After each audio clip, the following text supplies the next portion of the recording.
ఇక్కడ రైతుల కోసం కట్టించినాం. ఇక్కడ ఉండే ఎమ్మెల్యే కోసం కట్టలే. ఎమ్మెల్యే ఉన్నాడని తరలించలే.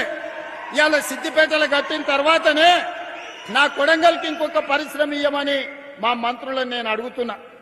నేను వివక్ష చూపియను. వివక్ష అని చెప్తున్నారు తప్పు.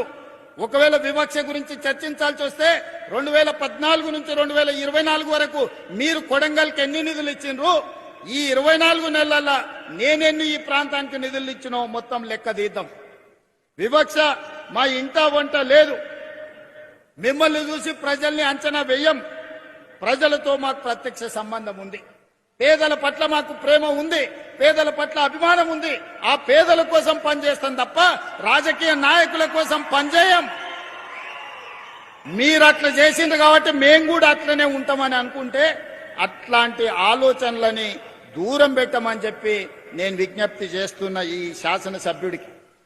రాజకీయాలు ఎన్నికలు వస్తే ఓకే, ఎన్నికలు పోటీ పడదాం. ఎవరేందో ప్రజలు తీర్పిస్తారు. నువ్వు చెప్పేది నువ్వు చెప్తావు, నేను చెప్పేది నేను చెప్తా. చివరికి ప్రజలు తీర్పిస్తారు.